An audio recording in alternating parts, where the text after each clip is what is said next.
Rumbo a tu vida, episodio número 48.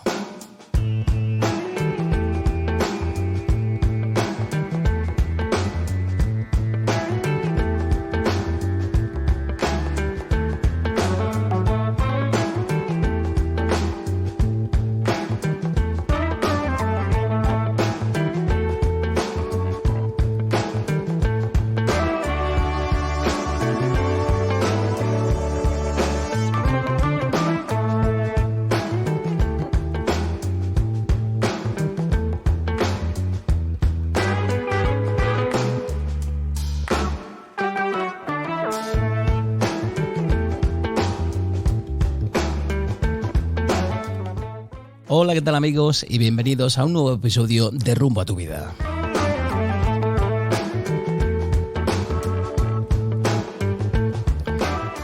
No sé si llevas tiempo intentando adelgazar, especialmente ahora después de las Navidades, en las que solemos subir algunos kilos.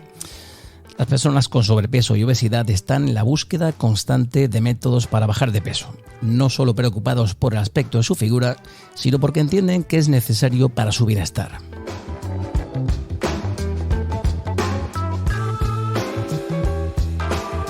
En este sentido, una buena alimentación y una continua rutina de ejercicio son esenciales para bajar de peso. Sin embargo, no son los únicos esfuerzos que se deben realizar, ya que hay otros factores que influyen en este.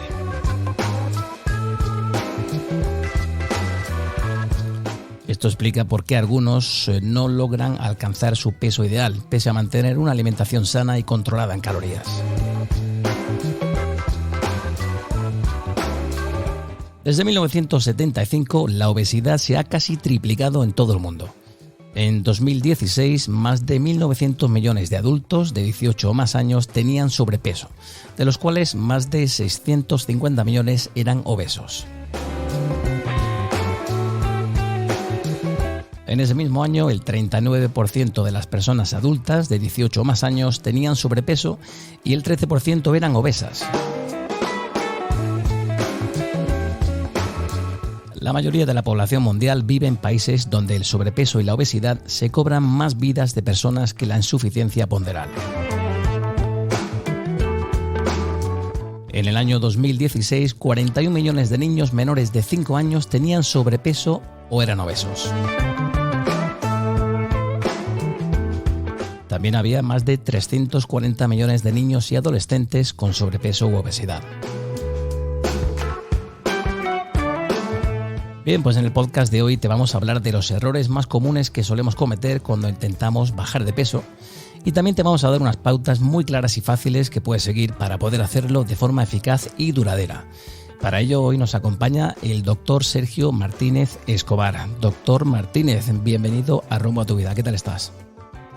Hola, ¿qué tal, Andrew? Muchísimas gracias por invitarme a tu programa.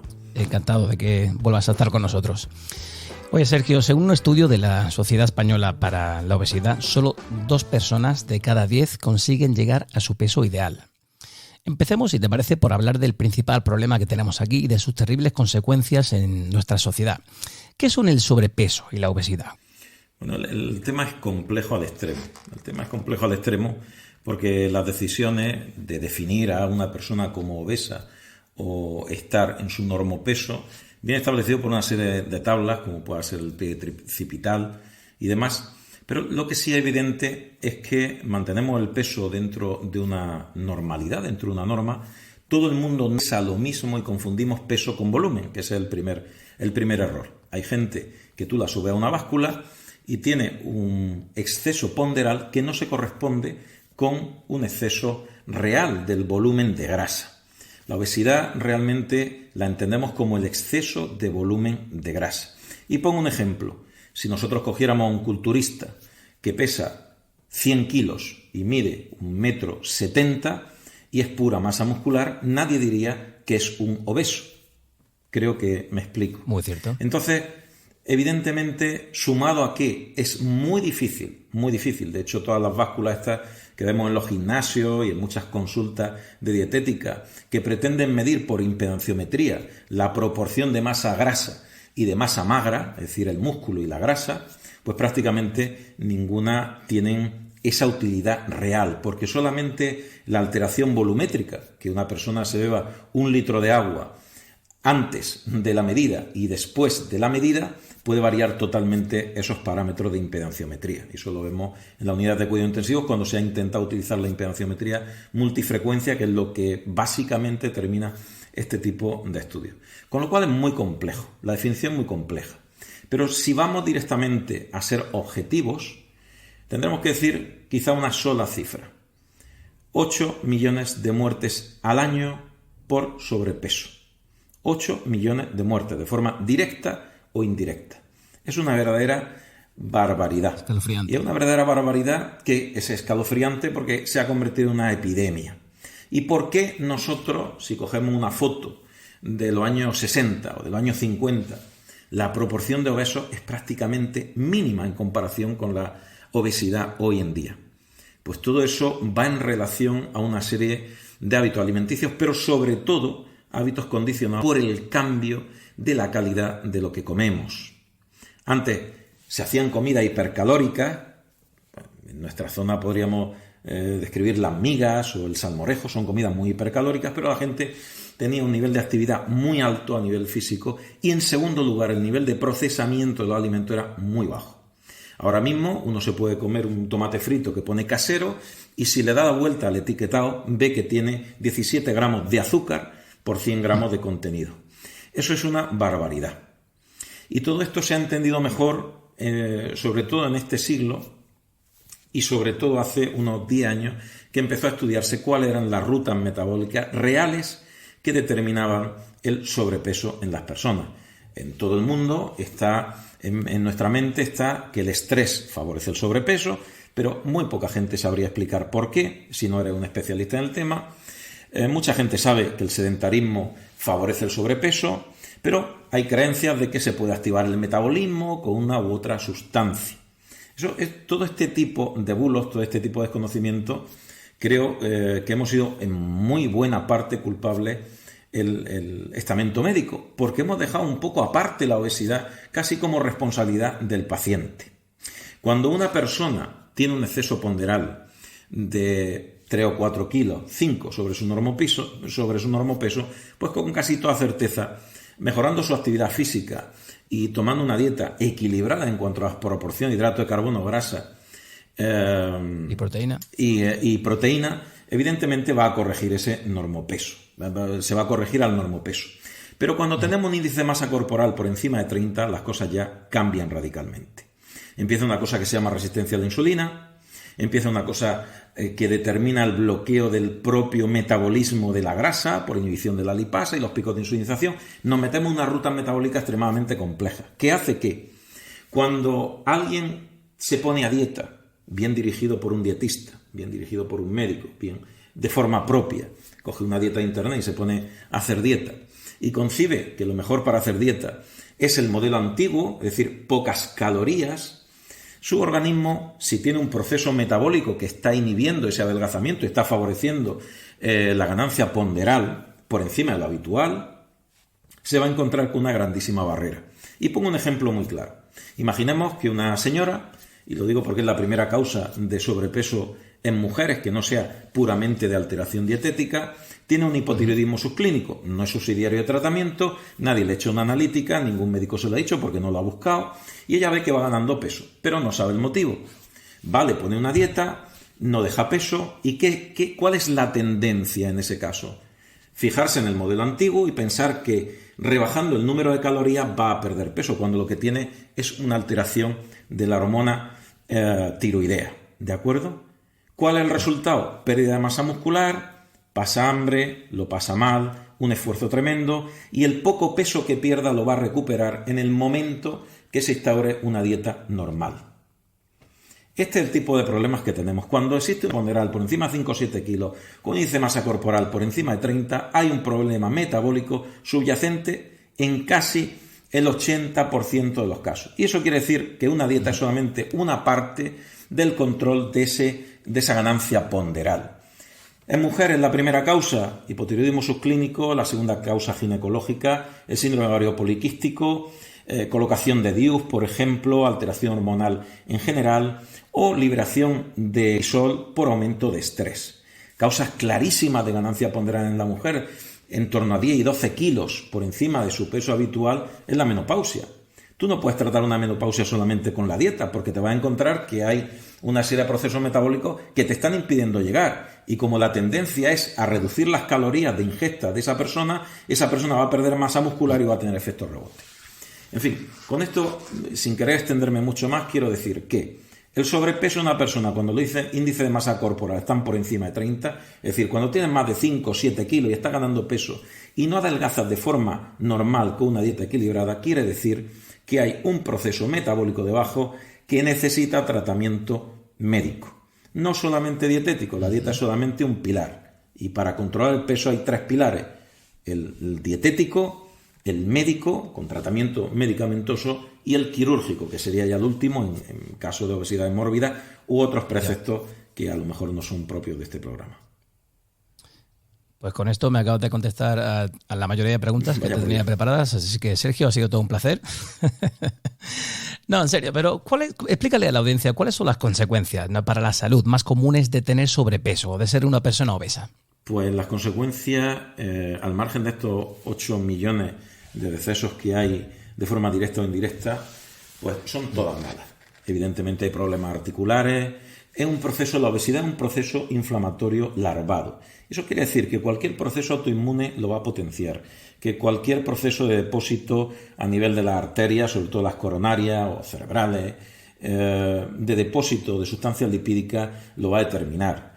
Somos más proclives a padecer infartos, angina, infartos cerebrales. Todo este tipo de procesos, incluidos algunos tipos de cáncer, se potencian debido a este proceso de inflamación solapada y larvada en el tiempo por el sobrepeso. Evidentemente, los problemas articulares son derivados de la alteración mecánica que supone el tener un exceso de kilos, mayor cuanto mayor es ese exceso de kilos sobre tus articulaciones y los huesos en general. Esos son algunos de los problemas, desde cáncer, aumento de probabilidad.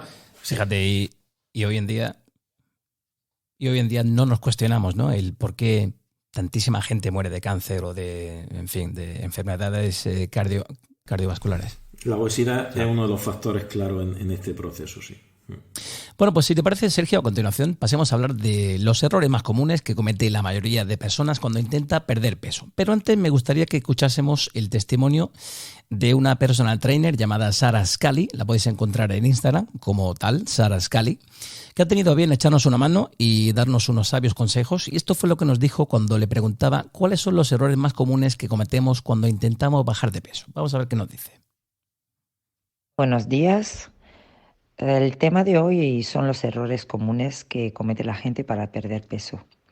La frase clave es que no hay milagros para perder grasa. Y los errores comunes en la pérdida de grasa, pues sería eliminar los carbohidratos complejos, que son una fuente de energía maravillosa. La gente los teme. Se exceden en comer fruta, que es un azúcar simple, se convierte en grasa si no lo quemamos. Eligen batidos supuestamente adelgazantes milagrosos, sustituyendo la comida convencional por esos últimos, y utilizan quemadores con pruebas científicas escasas. Entran en déficit calórico descomunal que nos pruebe un efecto rebote grandísimo también. Total, mi consejo de verdad: todo lo que nos pueda llevar y acercar a unos desequilibrios alimenticios, es mejor evitarlo, porque muchas chicas, muchas jovencitas caen en bulimia, anorexia, y es algo muy serio. Tan sencillo y tan complejo que la gente se equivoca continuamente. A ver, si te parece, Sergio, vamos a enumerar, porque ha dicho muchas cosas. Vamos a enumerar un poquito lo que ha dicho Sarah Scully. Mencionaba dietas restrictivas. Hay mucha gente que restringe carbohidratos pensando que son el demonio. La gente cree los atajos, ¿no? Bueno, quiero decir también a la audiencia que cuando hablamos de dieta, yo quiero entenderla como una nutrición o el alimentarse de una forma adecuada, ¿vale? Pero cuando la gente decide hacer estas dietas detox, se sale de lo que entendemos como una alimentación saludable, ¿verdad? Ese sería un error grande, ¿verdad? Dietas que restringen alimentos, ¿verdad? ¿Deberíamos restringir algún alimento? ¿Hay elementos buenos y elementos malos? Bueno, aquí la respuesta es más compleja que si deberíamos o no restringir algún alimento. Y partimos de una base clarísima. Dieta equilibrada. El concepto de dieta equilibrada puede ser, en cuanto a proporciones que antes hemos comentado, hidrato de carbono, grasa y proteína, adecuado en una persona que no tenga un problema metabólico. El problema es que lo que puede ser para ti una dieta equilibrada, para mí puede no serlo. Y me explico. Pacientes que no adelgazan, que tienen problemas metabólicos subyacentes, hacemos un análisis genético, que se hacen sin ningún problema hoy en día, hay análisis buenísimos, que dicen exactamente no las intolerancias que tú puedes tener en base a una reacción dentro de un sistema in vitro, dentro de una probeta, sino en tu sangre, cuál es el código genético que te predispone a tener este u otro problema en la interacción futura, pues con proteína, hidrato de carbono o cafeína. En ese caso, puede que la dieta equilibrada para esa persona sea suprimir la cafeína y empieza a adelgazar, pero solo haciendo un análisis genético de lo que puede ser malo para esa persona, porque va codificado en sus genes en una proporción determinada, va a saber que la dieta equilibrada para esa persona no es restringir hidrato de carbono, sino quitarle la cafeína. O dicho sea de otro modo, lo que para uno es bueno, para otro puede no serlo. De forma general, y lo que sí se sabe hasta el momento, es que el quitar hidratos de carbono tiene sentido, como ha dicho esta señora, el personal trainer, tiene sentido siempre que sean azúcares, hidratos de carbono de absorción rápida. ¿Por qué? Porque el modelo antiguo de entendimiento de cómo funcionaba la dieta era restringir calorías, y eso es un gravísimo error. Hay que restringir el índice glucémico del alimento, y el índice glucémico no es la carga glucémica ni la carga calórica. El índice glucémico es la velocidad de paso del azúcar, de la glucosa, a la sangre. Y esa tasa, en relación a la tasa 100, que es lo que sería azúcar puro en sangre, podría ser sorpresiva. Una cerveza con o sin alcohol tiene 110 de índice glucémico. Es brutal, una cerveza te puede bloquear el adelgazamiento durante 10 o 12 días, que es lo que inhibe el pico de insulinización, lo que inhibe a la lipasa, que es la enzima, una de las enzimas que favorece el metabolismo, el consumo de grasa. Y uno dice, por una cerveza que yo me haya tomado un fin de semana me va a bloquear. Pues sí, esa cerveza a ti te va a bloquear, o una copa de vino podría hacerlo en el mismo sentido. Y este concepto es muy antiintuitivo, porque si yo te digo cuál es el índice glucémico peor para adelgazar de unas patatas fritas o de una sandía, el índice glucémico es mayor el de la sandía que el de las patatas fritas. Esto quiero decir, lo que para unos es una dieta equilibrada y adecuada para adelgazar, para otros pueden no serlo. Y de forma general, cualquier restricción de tipo calórico, salvo en casos muy excepcionales, con procesos metabólicos concretos, si te tienes que operar de corazón en un mes para una valvulopatía, pues posiblemente tendremos que hacer una combinación de restricción calórica y restricción en cuanto a índice glucémico de los alimentos que componen esa dieta. Y te quitaremos cosas como las legumbres, cuando las legumbres, pues un alimento con un índice nutricional muy bueno. Y sin embargo, para esa persona en ese momento hay que quitársela. Hay que tener mucho cuidado, claro, porque los modelos... Cada persona es un mundo, lo que a ti te sienta bien, a mí puede que no. Efectivamente. Claro. Sara también hablaba de productos milagrosos, ¿verdad? Batidos que sustituyen comidas, gente que cree en quemagrasas. ¿Qué te parece que la gente crea en este tipo de productos? ¿Deberíamos también eliminarnos de nuestra vida? Eliminarlo o no es decisión de cada uno. Lo que sí podemos afirmar de forma rotunda es que ninguno de esos productos entra en la gama de fármaco. Y me explico. Un complemento alimenticio es complemento alimenticio porque no se puede requerir a la Agencia Europea del Medicamento ni a la Agencia Española del Medicamento ningún uso terapéutico. Es decir, tú puedes decir, y me voy a remitir a un ejemplo de un producto muy conocido, que no voy a citar porque todo el mundo le va a sonar, anunciado en televisión continuamente, cada X temporada, que dice que con una vida sana, ejercicio, una dieta equilibrada, el determinado producto ayuda a no engordar. Claro, si tú haces ejercicio, llevas una vida sana, no te estresas y intentas comer de forma equilibrada, pues seguramente eso y una piedra que te pongas en la cabeza te va a ayudar a adelgazar. No pueden requerir ninguna actividad terapéutica. Solamente hay 2 fármacos que surgieron en 2014 y 2016 aprobados por la Agencia Europea del Medicamento que pueden hasta la vista disminuir lo que se llama resistencia insulínica. Y comparten terapéutica con la diabetes tipo 2 porque el origen del sobrepeso por resistencia insulínica, que es el 80% de los casos, y la de la diabetes tipo 2 es común en su origen. Es el mismo, alteración de los receptores de la insulina. Y estos fármacos son la liraglutida, la semaglutida. Y digo los principios activos por no decir la marca. Al margen de estos dos fármacos, solamente hay dos fármacos antiguos que no demostraron nada, que son el Orlistat y el Nisimba, naltrexona bupropion. Estos fármacos no han demostrado ninguna utilidad a más de 6 meses, salvo en algunos casos de bulimarexia o de bulimia pura, en ningún otro caso. Solamente hay dos fármacos hasta ahora que pueden decirse que se pueden utilizar para la disminución de peso en aquellas personas que tengan realmente una resistencia insulínica, que son la mayoría y cuya causa original puede ser desde un hipotiroidismo a un síndrome ovario poliquístico o una alteración endocrina de otro tipo. O sea, los quemagrasas no existen, en una sola frase. Sara también comentaba que quizá no estemos incluyendo el ejercicio adecuado. Todo el mundo habla de que moverse, hacer ejercicio, mantener una vida activa, es genial. Hacer ejercicio de manera que aumente tu gasto metabólico, es genial. Pero ¿qué tipo de ejercicio recomiendas para perder peso? Quizá ejercicios de fuerza, de cardio, ambos combinados, ejercicios de intervalos, o también, como decías anteriormente, depende de cada persona. Porque para una persona con sobrepeso no le puedo poner a hacer intervalos. Claro, de forma global, en una persona sana el ejercicio de fuerza se ha demostrado en ensayo clínico que es mejor al ejercicio aeróbico. ¿Por qué? Porque el aumento de masa muscular hace que el aparato, tu musculatura, procese mejor y en más cantidad y más rápido los hidratos de carbono, sobre todo los de absorción rápida, los que se queman de forma rápida. Por lo tanto, aquel ejercicio de fuerza que favorezca el aumento de masa muscular va a evitar que en un futuro tú tengas un efecto rebote, fundamental, sin perjuicio de que evidentemente si hace ejercicio de fuerza será bueno que caliente haciendo ejercicio aeróbico o que haga ejercicio aeróbico. No es contrario lo uno al otro, pero mejor hacer ejercicio de fuerza que solo hacer ejercicio aeróbico, solo correr en cinta. Uno se pone a correr en cinta y no adelgaza. Tendrías que correr muchísimo, ¿no? Uh-huh. Y evidentemente, luego de forma particular, el problema que tenemos en el sobrepeso es que cada vez es más pluripatológico. Es decir, sueles tener sobrepeso y tener una cardiopatía, sueles tener sobrepeso y tener un proceso neurológico, sueles tener sobrepeso y tener una fibromialgia, en fin. Entonces, cada uno de esos casos ya es preceptivo de centrar qué tipo de actividad le vendría mejor. Pues si tú tienes una artritis reumatoide, tu actividad va a estar supeditada no a tu sobrepeso, sino a la artritis reumatoide. Claro. ¿Me explico? Eso es lo que... Ya. Oye, yo también tengo anotado por aquí el no beber la suficiente cantidad de agua. Agua antes de las comidas dará a tu cerebro cierta sensación de saciedad. ¿Cuánta agua hay que beber al día? Unos 2 litros para una persona de 80 kilos, aproximadamente 2 litros de agua es suficiente.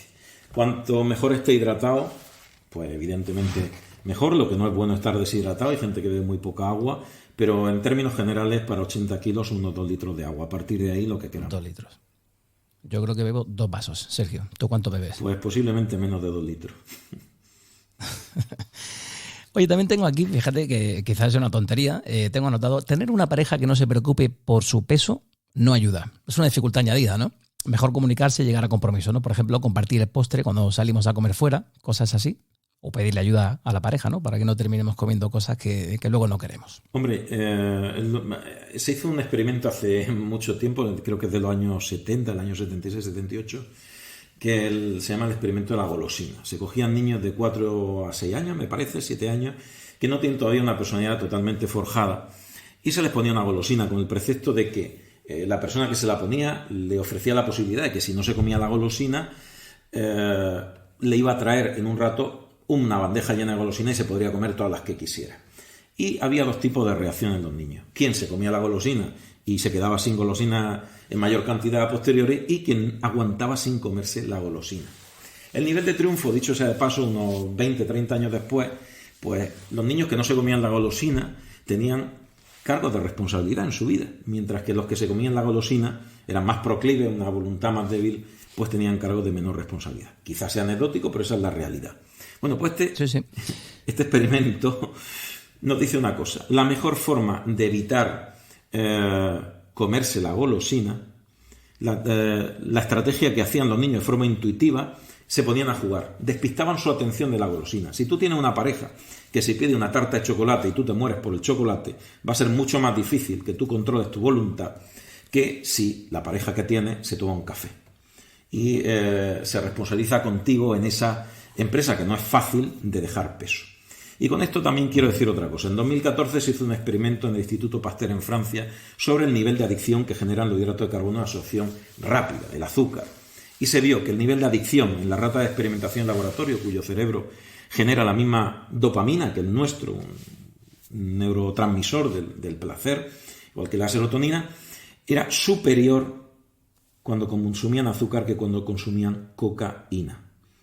Repito, superior el nivel de adicción que genera el azúcar a la cocaína en modelo experimental.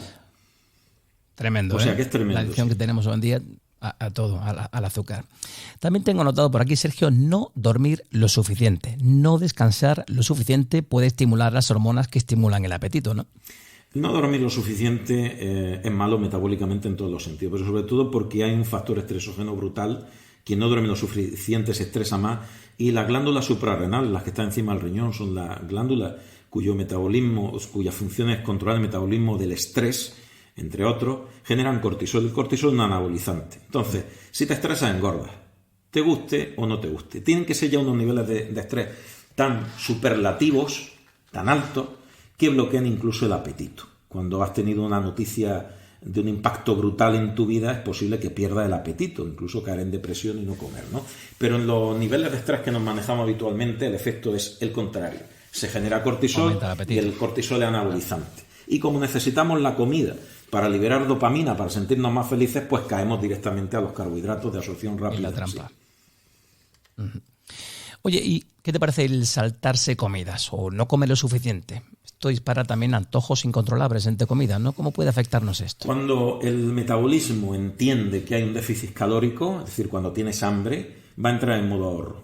Luego, si da igual que hagas 3, 5, 7 comidas, lo importante es que no pase hambre, que no vayas con hambre de una comida a otra. Si estás saciado con 3 comidas, perfecto. Si estás saciado con 5, perfecto. ¿Y qué te parece el picar entre comidas? ¿Mejor picar con frutas, verduras? Yo creo que para perder peso es la selección de alimentos, claro, ¿no? No calmar esos antojos, ¿no? Con opciones que pueden ser equivocadas. Por supuesto, ¿no? Las frutas son un arma de doble filo, ¿no? Por ejemplo, a la hora de adelgazar, es decir, las frutas son buenas. Todo es bueno en general, la miel es buena. Pero yo no recomiendo la miel a la hora de adelgazar. Ni te recomiendo que comas sandía a la hora de adelgazar. La sandía es un fruto extraordinario, pero para adelgazar no, porque sus índices glucémicos son muy elevados. Claro, muy alto. Entonces depende de la fruta. Las tablas de índice glucémico se pueden encontrar fácilmente en internet. Pone índice glucémico de los alimentos y te salen las tablas que publica anualmente la Sociedad Española de Diabetología, entre otras sociedades, sobre cuál es el índice glucémico de cada alimento. Todo lo que esté por encima de 60 te va a bloquear a la hora de adelgazar. Bueno, pero la gente puede pensar que al final una sandía es mejor que un plato procesado, ¿no? Que un procesado o bollería industrial, ¿no? Claro, lo puede pensar y puede estar en un error. Lo menos malo. Bueno. Hablabas del estrés, del cortisol, y yo creo que por último podemos decir que la carencia de bienestar emocional hace también que aparezcan crisis personales, ¿no? Así se termina diciendo aquello de el lunes empiezo la dieta. Sentirnos agotados, decaídos o con bajo ánimo, yo creo que estas crisis nos llevan a malos hábitos, ¿no? A consolarnos, como tú dices, con la comida, ¿no? A tener ansiedad y en consecuencia a abandonar la dieta, ¿no? Por supuesto, hay una relación entre el aspecto emocional que comanda nuestra vida en todos los sentidos y la comida. Y pongo un ejemplo clarísimo. Uno está en un restaurante con sus amigos, su familia, disfrutando de una comida exquisita, de una calidad buenísima, y de pronto recibe una llamada, le da una mala noticia, puede tener tal alteración anímica que le lleve incluso a vomitar la comida. Y la comida sigue siendo la misma y la compañía sigue siendo la misma, pero tu circunstancia emocional ha variado radicalmente. Las alteraciones emocionales son uno de los principales problemas a la hora de abordar el sobrepeso. O sea, que al final una buena motivación es fundamental, ¿no? Hay que reorganizar tu alimentación y tu rutina de ejercicio también puede que también sea todo un reto. Absolutamente. Bueno, pues una vez enumerados los errores más comunes que nos impiden bajar de peso, ahora si te parece, Sergio, hablemos de cuáles son las claves para poder hacerlo de una forma adecuada, efectiva, sana y sobre todo duradera en el tiempo. Escuchemos primero, si te parece, el testimonio de un oyente de nuestro podcast. Se llama Javier, desde Granada, y nos da las pautas que a él personalmente le ayudaron a bajar 10 kilos en los últimos meses. A ver lo que nos dice. Hola Andrew, quería compartir contigo y por supuesto con vosotros mi experiencia con la bajada de peso. Los cambios en los hábitos y también la situación que vivimos con la pandemia actual hicieron que un día, frente a la báscula, pues observara, me diera cuenta que estaba por encima de lo normal. Aparte de que obviamente físicamente me encontraba distinto. No tengo una gran receta, pero lo que a mí sí me ha funcionado, y es lo que quiero trasladaros, ha sido pues recuperar la práctica del deporte, que era algo que siempre ha sido una constante en mi vida. Un deporte popular, un deporte, no hay que ser un profesional de nada, pero sí un deporte en el que hay que ser constante. Y por supuesto, algunas modificaciones en los hábitos de la alimentación. Siempre he comido sano, pero había algunas cosas que tenía que ajustar. Entonces, bueno, pues no comer entre horas, quitar alimentos quizás muy calóricos y bueno, pues con esos pequeños ajustes y siendo paciente, pues he conseguido quitarme esos kilillos de más y recuperar un poco el tono activo. Pues ese era Javier de Granada. Muchas gracias, Javier, por tu audio. Menciona unos retoques en su dieta, menciona hacer deporte, menciona sobre todo constancia. Escuchamos también, si te parece, Sergio, lo que nos dice nuestra entrenadora personal, Sara Scali, acerca de cuáles son las claves para bajar de peso. La clave para perder grasa, tenemos la disciplina, la motivación y el querer cuidarse, que van de la mano. Hay que hacer deporte. Yo personalmente, como personal trainer, utilizo sistemas diferentes, múltiples, que activan la quema de grasa y activan el metabolismo durante 23 horas diarias. ¿Qué pasa? Porque entreno a mis clientas 60 minutos, pero un sistema que cuando termina esos 60 minutos, el cuerpo está activo y tira de la grasa. Hay que comer 5 veces al día. Nadie te recomienda de dejar de comer. Hay que cuidarse, hay que hacer dietas equilibradas, variadas. Hay que tomar vitaminas. Total, en resumen, hay que moverse. Vida sedentaria no va de la mano con la quema de grasa. Pues ahí teníamos a Sara Scali, nuestra entrenadora personal. Ella menciona una vida activa, la importancia del deporte, la importancia de mantenerse activo. ¿Qué te parece? Hagamos un resumen de lo que nos ha dicho Javier y Sara. Javier hablaba de hacer algunos retoques en su dieta, de eliminar algunos alimentos en su caso, de volver a tener unas pautas a la hora de hacer deporte más o menos constantes, y Sara también nos recomienda una vida activa, ¿verdad? Sergio, antes hablamos de la importancia de una correcta hidratación. ¿Agua embotellada o agua del grifo? ¿Cuál es más saludable? Pues hombre, depende de dónde beba el agua del grifo. Lógicamente, si la bebe en la sierra, seguramente mejor que si la bebe en Madrid. Oye, aquí en Granada es muy buena, ¿eh? Ya depende de mucho, de la composición, de la dureza del agua, de muchas cosas. Pero bueno, el agua embotellada al menos te dice cuál es la composición. Lo que sí es cierto es que hay que beber agua, hay que hidratarse, ¿no? Independientemente del contenido en calcio o demás, que ya son poner un poco de adorno en el tema. Sobre lo que han dicho las dos personas anteriores, bueno, pues sobre Javier, el hombre este, sí, que manifiesta Granada, sí, que ha cambiado su hábito, lógicamente, eso es bueno, hace ejercicio, eso es muy bueno, y ha normalizado su dieta. No puedo entender cuál es la normalización, pero a él le habrá ido bien. Seguramente su pérdida ponderal no está vinculada, como en el 80% de las personas, un índice de masa corporal por encima de 30, y cualquier reajuste en la composición dietética, intentando comer con menos alimentos procesados, pues, y menos hidratos de carbono, de absorción rápida, pues comer dulces y demás, bollería industrial, pues le habrá servido. Pero la dieta, insisto, y en esto estoy en contraposición a la opinión de la que ha manifestado la personal trainer, Sara, lo de hay que tomar vitaminas, hacer dieta equilibrada, quemagrasas. Bueno, los quemagrasas que ya he dicho que no existen.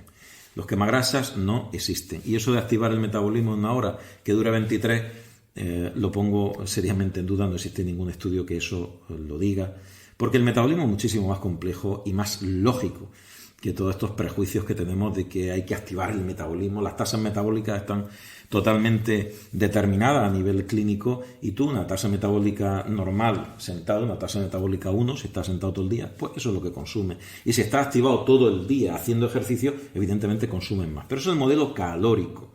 No quiere decir que exista nada milagroso para que tú te pongas a consumir tu grasa, porque el concepto quemar grasa ya de por sí no existe. La grasa es una reserva absolutamente necesaria de consumo lento que se produce cuando el azúcar en la sangre ya ha sido consumida, prácticamente cuando llegamos a ciertos niveles, y el glucógeno que está dentro del músculo y fundamentalmente en el hígado también llega a cierto nivel de consumo. Entonces el organismo tira de grasa.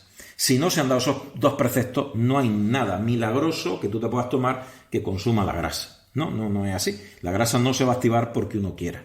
Y si no hace ejercicio en la cantidad suficiente, tampoco va a llevar al consumo del azúcar en sangre ni el glucógeno en los tejidos musculares y hepáticos como para que la grasa empiece a consumirse. Nuestra reserva de grasa es una reserva de combustible, de energía de largo plazo.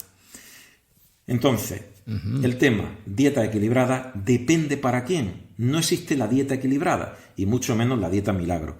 Y cada persona, si estamos hablando de poco peso, entre 5 y 7 kilos lo que tiene que perder, seguramente no habrá ningún problema metabólico. Pero si no pierde peso haciendo dieta, las que le han puesto, o la que ha decidido hacer por su cuenta, si ha empezado súbitamente a coger peso sin cambio dietético, ni cambio de su actividad física, y no sabe por qué, o tiene más de 5 o 7 kilos de sobrepeso mantenido en el tiempo, quiere decir que debajo hay un problema metabólico y eso solo una dieta no es suficiente. Lo único que va a conseguir va a ser perder masa muscular y tener efecto rebote en un futuro. Bueno, pues clarísimo, cristalinamente claro. También tenía aquí anotado una especie de lista, Sergio, con una serie de pautas que, según muchísima gente, son buenas para bajar de peso. A ver qué te parece a ti. Hablamos hace un segundito de la importancia de una correcta hidratación. Creemos que es buena. Tengo por aquí también, en segundo lugar, desayunar alimentos ricos en proteínas. Tomar un rico desayuno en proteínas podría reducir los antojos y la ingesta de calorías durante todo el día, tener un efecto saciante. ¿Qué te parece a ti esto? Pues no es cierto. Lo que sí hay de cierto en todo esto, el problema es que estás tomando todas hoy, ¿eh? Hoy estoy fatal. Hoy nos estás tomando todas. Tirándote abajo, pero es que lo tengo que hacer con la ciencia en la mano, si no, por eso te hemos al llamado, final claro. Son prejuicios. La gente oye cosas, todo esto se proyecta en las redes y no sabe realmente a qué se debe. Existen dos estructuras moleculares que se secretan en la sangre, que son el beta-hidroxibutirato y el acetoacetato. Son dos cuerpos cetónicos y esto se da a las 48 horas de hacer una restricción de hidratos de carbono, la famosa dieta keto, la dieta cetogénica, que lo que hace es simplemente grasas y proteínas. Y entonces el organismo se defiende liberando cuerpos cetónicos. Los cuerpos cetónicos son anorexígenos, te quitan el hambre.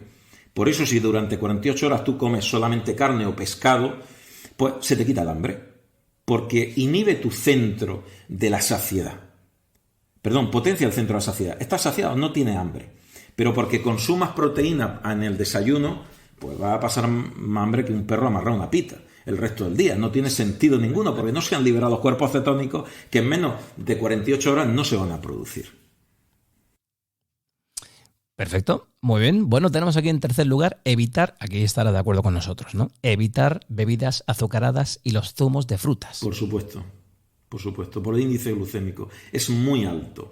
Tú te puedes comer una naranja, tiene 35 de índice glucémico. Si la haces zumo pasa a 75. Lo uno engorda y lo otro no. Oye, hablábamos antes de la importancia de beber agua. Aquí tengo puesto en cuarto lugar beber agua antes de las comidas. Fíjate, un estudio demostró que beber agua media hora antes de las comidas aumentaba la pérdida de peso en un 44% durante 3 meses. Esto es debido a que quedamos llenos, ¿no? Antes de empezar la ingesta de la comida. Pues no sé qué estudio hace referencia a eso, pero el impact factor que debe tener debe ser pues como las tapas del Colacao. No es cierto, absolutamente no es cierto. Tú te puedes hinchar de agua y sigues con el mismo hambre. El centro de la saciedad, primero, el agua es tremendamente difusible. En el momento que te la bebes, prácticamente, aunque esté embotado de agua, el centro de la saciedad no responde a la molaridad del agua, que prácticamente es nula, depende del sodio que lleve aproximadamente, ¿no? Es decir, no es cierto. Bueno, repito, nos está tomando todas. Vamos a ver, en quinto lugar tenemos aquí elegir alimentos saludables para bajar de peso. Vamos a ver qué entendemos por eso de saludables. Algunos alimentos son mejores para perder de peso que otros. Entre estos alimentos recomendados, en la lista que yo veo por aquí, están las verduras, el salmón, los huevos, pechuga de pollo, carne magra, patatas hervidas, habichuelas, atún, legumbres, fruta, etc. ¿Qué te parece el consumo de este tipo de comida? Pues claro, depende para quién. Es decir, depende para quién. Algunas cosas son ciertas y otras no. De los alimentos que realmente te van a ayudar a perder peso, va a depender de tu condición metabólica de base. Sé que esto pues nos gusta porque dice, bueno, ¿y cuál es mi condición metabólica de base? Pues no lo sabemos si no lo estudiamos, lógicamente.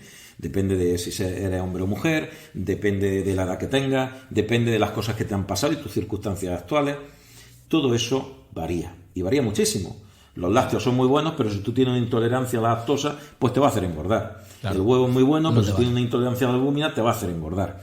Con lo cual, lo único que sí podemos afirmar rotundamente es que índices glucémicos muy elevados, pues como el de los dulces, la miel, algunos tipos de fruta, todo eso no nos ayuda a adelgazar. Y por supuesto, el alcohol, imposible que tomando alcohol adelgaces, porque el índice glucémico que tiene es de disparate. Eso está claro. Y son calorías vacías, ¿no? Tampoco es el concepto de calorías vacías, pero bueno, son calorías que no... Bueno, quiero decir que no aportan ningún contenido nutriente, ¿verdad? Sí, ningún valor nutricional. Claro. Oye, ¿y qué te parece a ti comer fibra soluble? Dicen los estudios que las fibras solubles pueden promover la pérdida de peso. ¿Es cierto eso? Cierto, absolutamente cierto. Por dos motivos. Primero, porque aumentan la saciedad y segundo, porque retrasan la absorción de los alimentos y eso genera una disminución del índice glucémico del alimento. Vale, por ejemplo, un desayuno, yo por ejemplo desayuno avena por la mañana, un bol de avena. ¿Eso estaría bien? Si depende, si avena con fibra, ¿se aporta mucha fibra? Sí. El ejemplo claro es, el pan engorda, el pan blanco engorda, mientras que el pan con fibra 100% integral no va a tener el mismo índice glucémico. Lo uno bloquea a la hora de adelgazar y lo otro no. Claro. Eso tenía en siguiente lugar teníamos basar nuestra dieta en alimentos integrales. Son más saludables, ¿no? Llenan más, ayudan a no comer en exceso los alimentos procesados, ¿no? Los procesados tenemos muchísimos problemas con ellos. De hecho, el cambio de la alimentación fue radical cuando apareció el frío y desaparecieron los fermentados, radical, porque parte de esa flora era buenísima para nosotros, para nuestra flora intestinal, y los procesados, pasteurizados y todo demás, que quitaron muchas enfermedades, lógicamente, y permitieron que se pudieran comercializar cosas con largos periodos de caducidad. Por otra parte, han promovido pues que perdamos una serie de flora intestinal, una microbiota esencial para nosotros para mantener nuestra homeostasis. Y en segundo lugar, eso fue lo primero, el frío. En segundo lugar, el procesado en cuanto al aumento de glucosa en general y de azúcares de forma particular en los alimentos. Uno coge un salchichón y resulta del 30% de gluten. ¿Por qué? Porque abarata el coste de producción y aumenta la demanda de la persona por ese azúcar en concreto. También tengo aquí en mi lista beber té o café. La cafeína aumenta tu metabolismo entre un 3 y un 11%. Y te pone más nervioso. Entonces ahí entraríamos en la cafeína. Pues puedes tomar café si tú no tienes ninguna intolerancia a la cafeína o tu genética permite la cafeína. Yo he visto muchísimos bloqueos, por cafeína. Y en segundo lugar, habría que hacerse una pregunta. Si tú te tomas un café, posiblemente tu nivel de estrés sube diferente al mío. Y si tu nivel de estrés sube lo suficiente como para liberar cortisol, el cortisol te va a bloquear más para adelgazar que lo que puede aumentar el metabolismo, la cafeína. Luego puede ser contraproducente, ¿no? Todo no es tan fácil. Efectivamente, puede ser contraproducente. Con esto quiero decir que solo si tienes un exceso de peso por encima de 5 o 7 kilos, lo mejor es que lo analice un especialista, porque cada caso suele ser diferente. Uh-huh. Oye, ¿es aconsejable comer despacio? Dicen que comer rápidamente puede conducir a un aumento de peso con el tiempo, mientras que comer lentamente te hace sentir más lleno y aumenta las hormonas para bajar de peso. ¿Qué hay de cierto en eso? El tiempo de absorción de los alimentos es menor, es lo único que podría justificar que comer lento favoreciese un mayor equilibrio metabólico, pero solamente eso. La disminución de índice glucémico, posiblemente si mezclas alimentos con fibra, va a ser mejor. Si bebes poca agua durante las comidas, al hacer menos soluble el bolo alimenticio, se ralentiza la absorción, también es bueno, es decir, que bebas el agua antes o después de la comida, pero no durante, pero lo demás no. Lo demás, el comer lento, comer rápido, pues tiene más que ver con tu estado emocional que otra cosa. Vale. Y en último lugar, Sergio, tenemos aquí dormir bien, descansar lo suficiente. Esto sí que es beneficioso, ¿no? Descansar lo suficiente. Si estás todo el día tumbado, pues evidentemente tu metabolismo va a ser muy bajo. Eso te engorda, te vuelve, cuesta más trabajo rodearte que saltarte. Bueno, pero dormir mal es un factor también de riesgo, ¿no? Dormir mal es un factor estresógeno, como hemos dicho antes, claro, que evidentemente pues va a aumentar tu cortisol, va a tener una serie de problemas emocionales, de estrés, etcétera, que van a favorecer tu ganancia ponderal. Con esto quiero decir que todo, como decía un sabio, decía, veneno no de veneno depende de la dosis. Dormir, pues sí, evidentemente debo dormir bien. ¿Cuánto? Pues si duermes mucho va a ser malo, si duermes poco también. Comer depende para qué persona y en qué circunstancias. Una persona a la hora de adelgazar puede tener 15 o más variaciones dietéticas durante ese proceso. Por lo tanto, quien quiera tratarte con una sola dieta para todo un proceso de adelgazamiento, pues ya de entrada desconfía, porque no es verdad. No hay una dieta para solucionarlo todo. Yo hago la dieta de la grasa y a todo el mundo le pongo la dieta de la grasa. Es que eso no sirve. No sirve. Primero, porque eso no es un concepto metabólico real, y segundo, porque cada persona es un mundo diferente. Bueno, pues vamos a ver si hago un pequeño resumen de lo que hemos dicho. Para perder peso siempre hay dos opciones. La vía rápida y menos saludable, en la que suprimimos comidas, nutrientes y conseguimos perder peso a corto plazo siempre, aunque luego rápidamente lo recuperamos. O la vía más lenta, razonable y saludable, en la que se mantiene la dieta equilibrada, entre comillas, pero restringiendo calorías, entre comillas, y gastando más a base de ejercicio. Complementa la dieta siempre con ejercicio, la mejor manera de, entre comillas, reducir calorías, ingiriendo menos y gastando más. Recuerda que dieta para perder peso sin ejercicio carece de sentido. Mejor con alimentos frescos. Los precocinados y comidas preparadas suelen tener más grasas, más aditivos.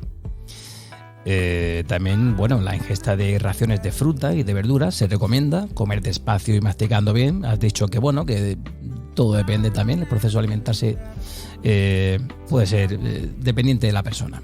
No te saltes o suprimas comidas. El suprimir comidas quizá haga que en la siguiente tenga mucha más hambre. No te olvides de hidratarte. El agua puede ser muy necesaria para el mantenimiento de las funciones orgánicas. Recomiendas 2 litros al día. No hay que obsesionarse con perder peso, ¿no? Piensa que es un trabajo a largo plazo y no hay que permitir que el peso cambie tu estado de humor ni que domine tu vida. Y sobre todo, consultar con profesionales, ¿no? Como tenemos esta tarde aquí con Sergio Martínez, si fuese necesario. Si tienes que perder mucho peso o te cuesta bastante adelgazar, como bien dice Sergio, es que ahí hay un problema subyacente. No existen las dietas milagro, las dietas que te aconsejen otras personas porque a ellos les haya funcionado.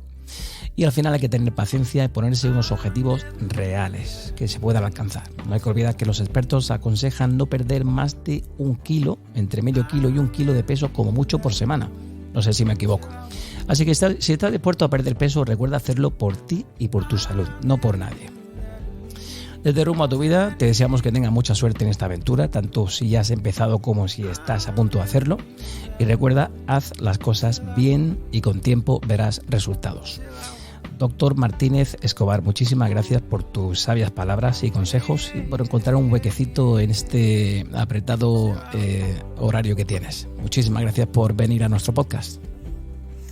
Andrew, muchísimas gracias a ti por invitarme. Es siempre un placer conversar contigo. Te mando un fuerte abrazo. Igualmente.